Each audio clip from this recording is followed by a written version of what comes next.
First Kings 17, 1 to 5. Now Elijah the Tishbite of Tishbe in Gilead said to Ahab, as the Lord, the God of Israel lives, before whom I stand, there shall be neither dew nor rain this years, except by my word. And the word of the Lord came to him, depart from here and turn eastward and hide yourself by the brook Kirit, which is east of the Jordan. You shall drink from the brook, and have commanded the ravens to feed you there. So he went and did according to the word of the Lord. He went and lived by the brook Kirit, that is east of the Jordan. And the ravens brought him bread and meat in the morning, and bread and meat in the evening. And he drank from the brook. And after a while, the brook dried up, because there was no rain in the land. The same rain that he prophesied. There was no rain. After a while. This morning I want to talk to you about the power of a cut. The power of a cut. It is such an honor and a privilege to be here. I got to give honor where honor is due. I graduated from the Rock School of Ministry, and my teacher, Dr. Thomas Ray, is here with his wife, Elder Tanika Ray. Come on, can we give it up? I went to his school of ministry, so y'all pray for me on this here morning as I preach. I hate preaching to him. I want to say a big thank you to the band, to all the volunteers. We were watching online on our way here. Everything y'all did this morning, I don't think it should be just back to school. I think every Sunday is back to Sunday. We should just do that. That was phenomenal. Can we give it up for all the volunteers, all the workers, everything? That was phenomenal. I'm not going to be before you long. It's such an interesting thing as I begin to deal with the Lord on what to talk about on a back-to-school Sunday. It's back to school. How do we preach to students? You know, everybody's in a different stage, you see. Because back to school Sunday is an interesting Sunday because one, the students are going back to school, but not just different students. You have elementary, middle school, high school, college, and then the parents are going back to whatever routine they had or whatever routine they didn't have. And so now back to school Sunday seems to be a Sunday that affects everybody. The mall has to lose a little bit of money.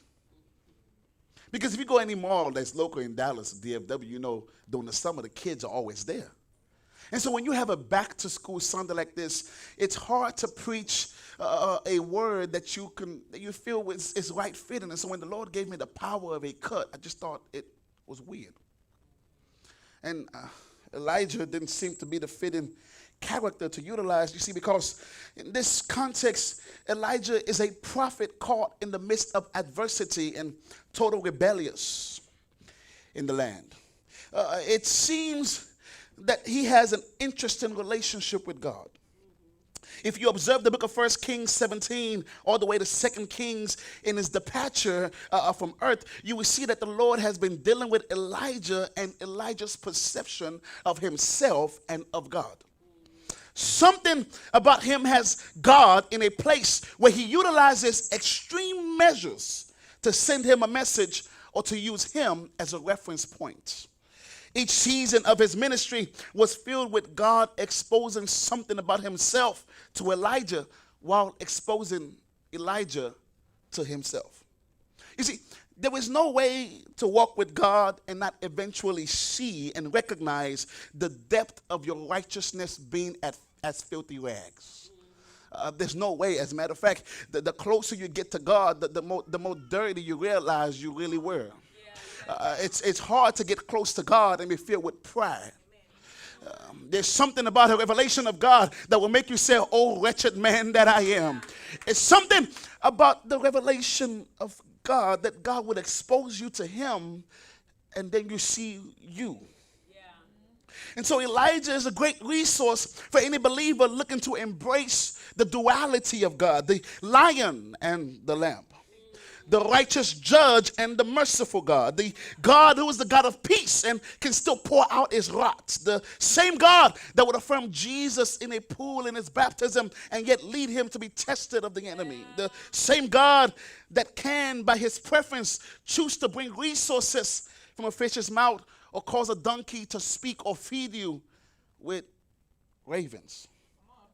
You see, the God that can be revealed through fire, through wind, through earthquake, and yet still through a still small voice. Elijah found himself in a position where he is utilized as an example for us to study what it's like to walk with God. Somebody say, walk with God.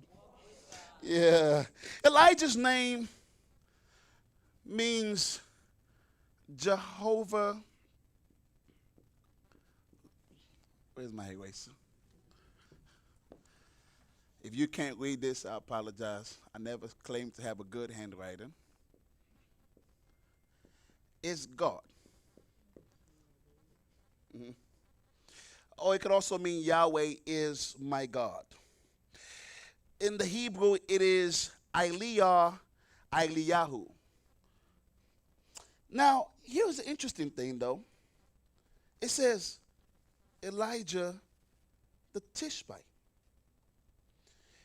Tishbite in Hebrew is the word Tishbe, and it is most associated with the meaning an inhabitant, a resident, if you may, of Tishbe, but Strong's Concordance says that its etymology can be rooted in a partial from an unused name meaning recourse. And I began to study what the meaning of recourse means, and recourse simply means a turning to someone or something for help or protection. Now, this was a crucial time in the history of Israel where the worship of Baal and other gods were fully supported by the government, kind of like now. The worship of a true God almost seems to have been eradicated, and so to prove his deity, God used Elijah, whose name means Yahweh is my God, who was from Tishbite, whose root is recourse, to bring the people back to turn into him for help and protection. And so Elijah prophesied that there would be no rain in the land where they worshipped who they called the God of the sky or weather. This Baal. This was a declaration made by a man, and it came to pass. And if you look in the New Testament, in the book of James 5:17, it says, Elijah was a human being as we are, and he prayed earnestly that it would not rain. And for 3 years and 6 months, it did not rain on the land. Then he prayed again, and the sky gave rain, and the land produced its fruit. God has a funny way of proving to you that everything you choose outside of him is fake. And so he utilizes this prophecy that would say there will be no rain, since you want to worship the God that you believe will produce rain. Rain. Somebody say rain. Mm-hmm. And so Elijah showed who the true God was. He stated, and as the Lord lives, this will happen. And after making this declaration, God then gave Elijah the next step. The Bible talks about how his word is a lamp to our feet and a light to our path. And so God gave Elijah instructions one at a time. You got to understand, Elijah just had a viral moment, and now God says, go and hide and dwell by the brook Kerit. And this is not just a place of your protection, it is a place of the development and the test of your dependence on me. First, in a season of drought, you got to understand that drought affects everything. We can go to the store today and buy water and do all kinds of things, but if you have a drought in the land, if there's no water, the plants won't grow. If there's no plants, the animals won't eat. And if there's no food, the people and the animals will die. And so in this drought, God thought it to be perfect to teach Elijah something. Somebody say, God is trying to teach me something. I've always been fascinated with names and why we would see names utilized in the Bible. It could have just been like God telling Abraham, go to a place that I would show you. But it seemed interesting that God would tell Elijah, go hide and go dwell by the brook Kirit. And so I begin to look what the word Kirit actually means. And the Hebrew word for Kirit means a cut or to cut away.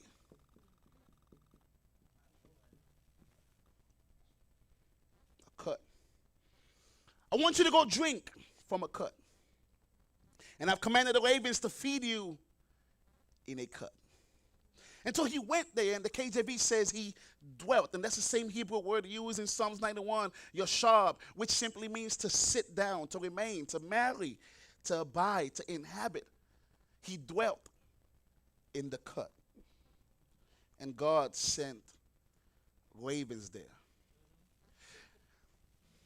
in the cut. You see, it's interesting because your provision would never come where you expect it to come from. If God's word is to be a lamp to our feet and a light to our path, then you have to trust him even when he says hide and let me cut you to feed you. I'll feed you in a cut. I have provided your meal, but your provision is determined by the location I sent you. Yes, the ravens could have feed you anywhere, but I've assigned for them to feed you in a cut. They could have gone anywhere, but I sent them there. I've provided for them there, but it's in the location that you may not like. You got to see, Kirit is a dry land. It's not the kind of land that you would come there looking for a man or a woman. But he found himself in a place where I've made provision for you, but it's in a cut. The power of a cut. Power of a cut. You see, if you avoid the cut, then you avoid your provision. I have sent provisions in this location called Kirit. The children of Israel, they found themselves in a provision. They found themselves in a place where God, interestingly enough, provides for them in a place similar to a cut. They had been used to eating watermelons, cucumbers, leeches, whatever you call it, whatever we know, leeks, Hutchins barbecue, hard eight barbecue. Oh yes, we got witnesses. They have been used to eating all of that, and then God says to them, the thing about it is you've been eating good, but you've been eating from the enemy. And so I got to take you through the wilderness. I got to cut that thing that you used to depend on to now feed you with manna from heaven. It's interesting how God has a way of cutting us to provide provision for us. Why do you have to cut me to feed me? Why do you have to cut me for me to grow? Why must you prune me for me to grow? I have sent the ravens to feed you there in a cut. You see, this is both spiritual and can also be utilized as a principle. What if the provision of God is in what he cuts off from you, both literally and physically? What if the protection of your life is actually in the cut? Elijah had no idea what's going on. He didn't.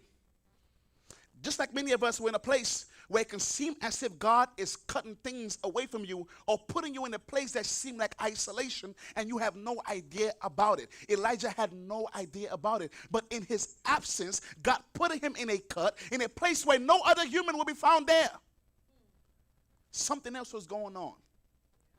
Jezebel was going around killing every prophet. She was killing the prophets to the point that Obadiah had to hide 100 of them in a cave just to give them water and bread. But Elijah had no idea. It was not until the book of 1 Kings, chapter 18, verse 8 to 10, it says, and he answered them, it is I. Go tell your Lord, behold, Elijah is here. Elijah now comes back. And he said, how have I sinned? Obadiah said to him, how have I sinned that you will give your servant into the hand of Ahab to kill me? As the Lord your God lives, there is no nation, no kingdom where my Lord has not sent to seek you.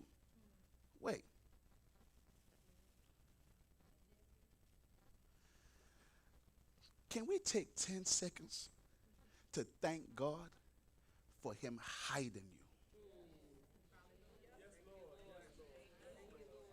You thought it was isolation, but he hid you.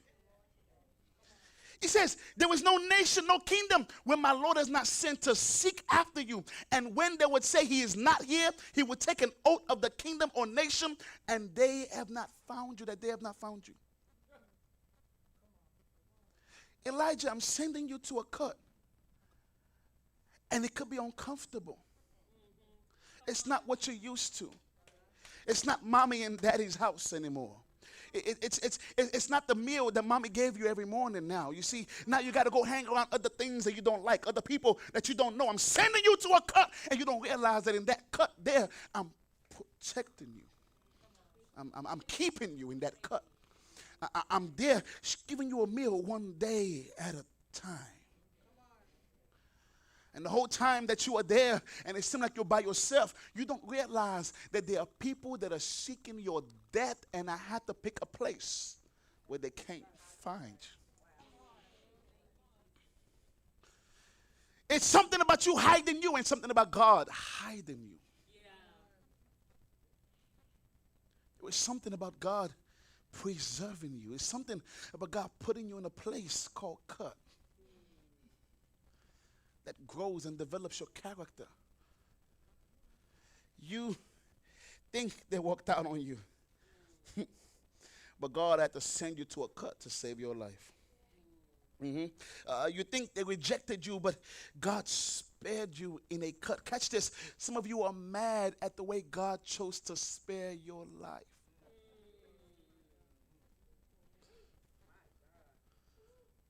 You're angry at the way God chose to spare your life. You don't realize that his prescribed cut was the method he utilized in saving your life. I missed so many arrows in a cut. I missed so many opportunities that I thought were God in a cut. I missed so many people that would have came into my life and sabotaged my life in a cut. I missed so many ministry opportunities that I thought were good for me, but it was a cut. God had to hide me from people, from things, from opportunities that in my own perspective, it was good. It's hard when he chooses to spare your life by cutting things.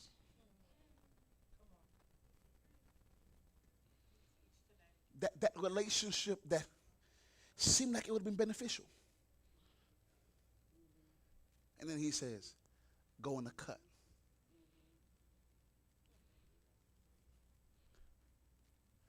I wonder if there's anybody in here who God has sent you to a cut. Maybe it's a literal cut in your finances, in the dry land.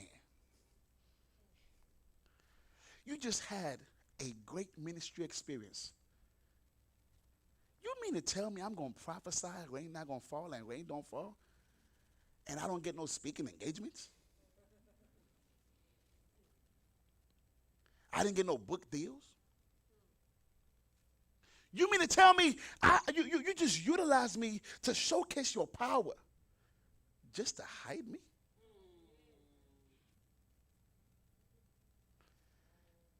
Why did you let the water dry out? Why did you put me in a place where I have to depend on you through ravens? Unclean animals. But it mattered that it was God who sent them. Because some of us were being eaten from unclean things that God did not send. Unclean relationships. Unclean friendships. You're going to have to cut that off in this season, people. Unclean partnerships. The things that you're like, well, you know what? If God sent the ravens, this must be God. But he didn't send them. He didn't send them. He didn't send them. Those not his ravens. It matters that it's God that sent them. Who are you eating from? When you get back to school, who are you eating from? When the professor says God created man to love man, who do you eat from? When the professor says that you can be both male and female, whatever you want to be, who do you eat from? When the professor says you can be born a man and change to become a woman, who do you eat from? When they tell you that you can cheat on your task, who do you eat from? Yes, we might go to the schools and those teachers, those doctrines could be unclean, but is it God? Come on now. Is it God? That's right. That's right. Is it God? Who are you eating from? What is God calling you to cut? What is he calling you to cut in this season? What is he calling you to cut in this time? I remember when I was in college, I wanted to party. And I did. I ain't going to give you no half testimony now. I did. But I found myself in a place where God began to take things and people out of me. You know, you ever find, you ever in the season where you start doing some self-awareness, like, Lord, I'm funny. Like, Lord, is it me? I'm a funny person. I'm like, Lord Jesus, like, what's going on? Like, I can't even go out with them no more. He just began to cut things, and I'll be honest, it brought about some kind of rejection and abandonment issues. Because everybody knows we want to fit in. We want to be a part. You know, you don't want to stand out and be the odd one out, you know. Inclusion. Right? Inclusion. It's a word now. And that was where I found myself. Little did I know that it was in a cut that his word began to be a lamp to my feet. Day in. He began to comfort me because, see, I ran out of articles that help with depression. And so I had to open the Bible. Mm-hmm. Yeah, I ran out of things because I'm like, that don't make no sense. You know, they started giving stupid advice, and I'm like, this don't happen. Like, you want me to cross my leg and just hold on a tune? That don't make no sense. I'm African. We don't do that. We down and meditate. I'm sorry. We don't do that. We got to go. We got to move. I'm like, all of these different ideas are very stupid. And so I got to start looking up, how do you deal with depression? And I start seeing little things like, think on these things. Little things like, take no thought of the morrow. I start seeing little articles in this book called the Bible. I started beginning to search out God. And I began to realize that everything that I needed, although I was being cut, he was feeding me in that cut. Now, years later, we're here in this position. And somebody would ask, how did you get here? We got here from a cut. Look at what Jesus says that I found interesting in the book of John 15, 1-4. He says, I am the true vine, and my Father is the vine dresser. Every branch in me that does not bear fruit, he takes away. Catch this. And every branch that does, you thought he cut you because you were fruitless. You thought he cut you because you were not effective. He says, every branch that does bear fruit, he prunes. He cuts. I had to deal with the duality of how do you cut something that's producing. Why would you cut me if I'm attending church every Sunday? I'm tithing. I'm coming. I'm praying at night. I'm fasting. I'm doing everything. Why would you cut me? Look what Jesus said. He says, so it can bear more fruit.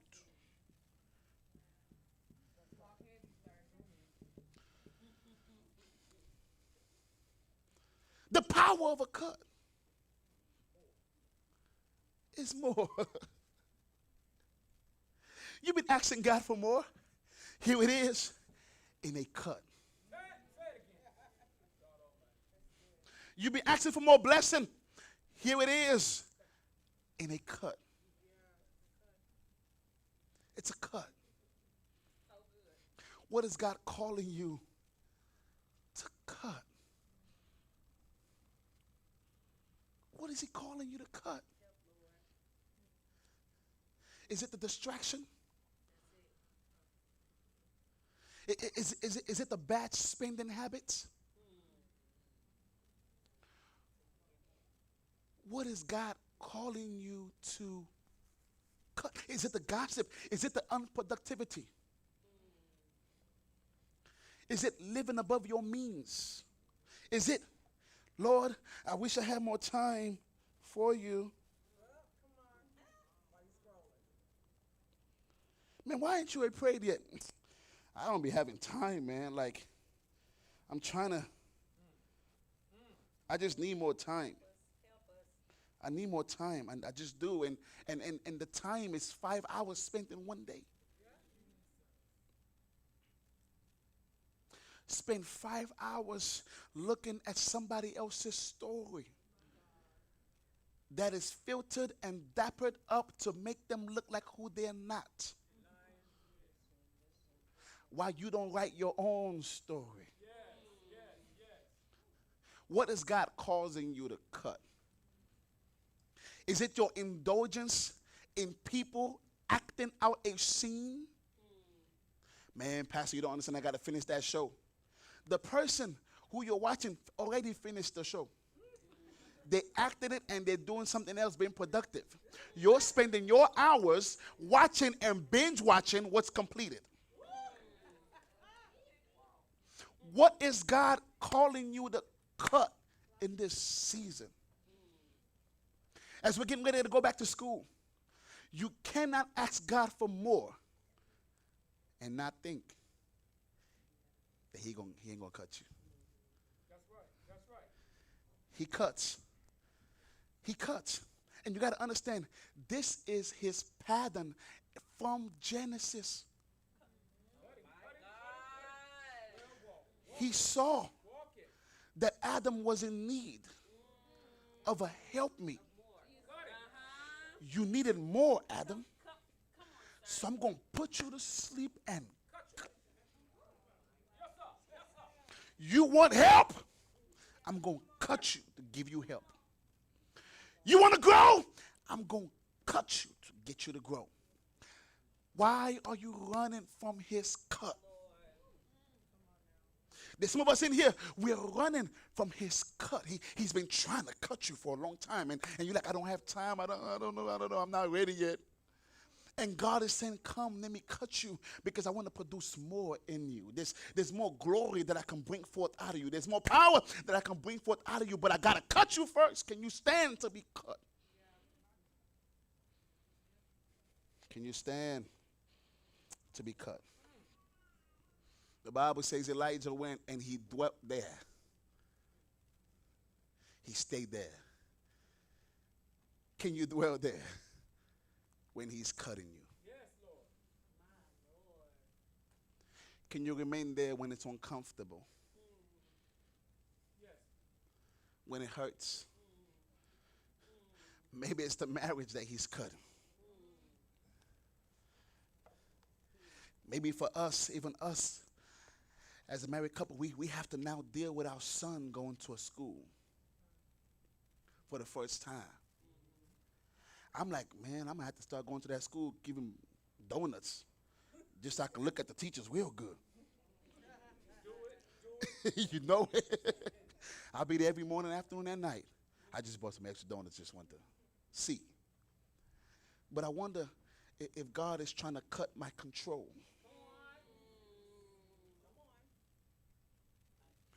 What is God trying to cut in you? What is he trying to cut in you that you've been running away from? What is he trying to cut? We run from a cut and then we envy those who their life shows that they have been cut. He said, Lord, I want to do what they're doing. I don't know why I'm not doing that. You don't want to be. You don't want to be cut. You're running from the cut. You're running from him saying, okay, now stay here and remain here. Stay here. Stay here and grow till your prayer life becomes the foundation of your life. Stay here and grow until you're able to study, not so you can get on Instagram Live.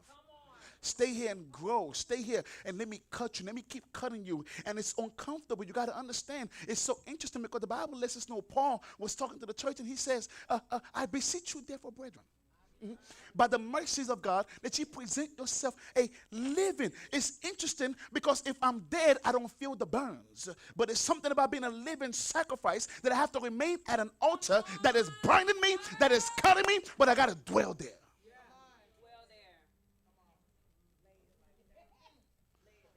I got to dwell there. I got to stay by the brook Kirit. Even if he feeds me with ravens. Things that I don't like. Things that are not, it's not a 5-star meal. I got to eat out of the raven's claws or mouth. And you got to understand that the ravens are not huge animals, and so I got to take it a bite at a time. Small meals.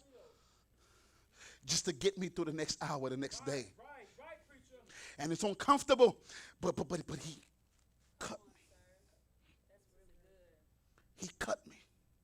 I said, Lord, I didn't want this. I don't want this. I don't want nothing to do with this. But he keeps cutting. And I'll be honest with you. You would think that while he's cutting, you can see the fruit and it encourages you to stay in the cut. But Elijah did not have any idea what's going on. And so there are moments in my life where I have to bear the cross of being cut and still not see the fruit. But every once in a while, somebody comes and say, I see fruit. You don't get to see the fruit that comes out of your cut because it was never about you. A tree can't eat itself. He breaks you so he can serve you. He breaks you so he can serve you. And you may not see it. I'm sorry, Elijah. I'm sorry. You may not see the fruit that comes with it. If you're looking for the fruit, you're looking at the wrong thing. But you see the cut. You see the pain. It is years later that people would come and they can say, man, your yes helped my yes. My Lord. But while you're in it, it feels like a no. While you're in it, it hurts. While you're still staying in that marriage, while you're still staying in that job, while you're still staying in that career, while you're still staying in that school, while you're still staying in that class, it may hurt. It may not be what you wanted. It may not be what you planned. But if you can allow God to cut you, then I'll tell you one more thing I found when I was scrolling. It's this catchphrase that I saw. It says, and we know that all things, it works together for the good of them that love the Lord and who are called according to his purpose. The power of a cut is more fruit if you can stay in the cut. Let's close our eyes.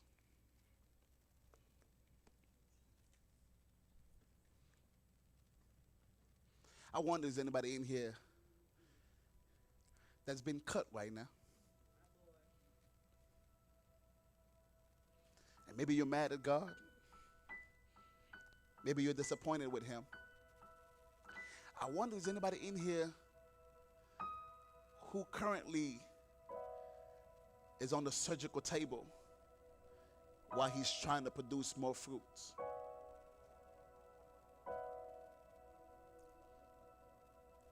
And he's cutting you. He's cutting what you used to know. He's cutting where you used to be comfortable.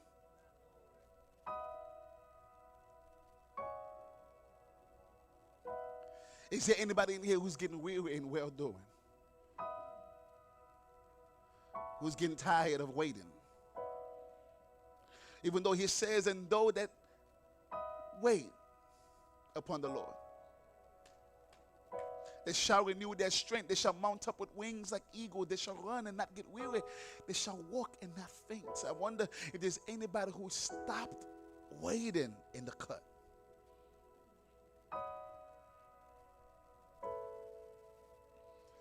Perhaps you've gotten too weary to realize he's trying to produce more fruit. Or maybe you're not concerned about fruit, but you're too weary to realize that he's saving your life. Saving you from things that you think are opportunities. He's preserving you from ministries. Things that you think will bring you more. He's saying, no. I'm saving your life, Elijah. I'm hiding you where they can't find you. It's not that you're not anointed. It's not that you don't have the authority to cast out demons. It's not that you're not a good preacher. But Elijah, I got to hide you in a cut to save your life. I got to preserve you in this season, Elijah. Can you stay in the cut? Maybe it's your finances that cut. That now you got to live from the ravens he sends.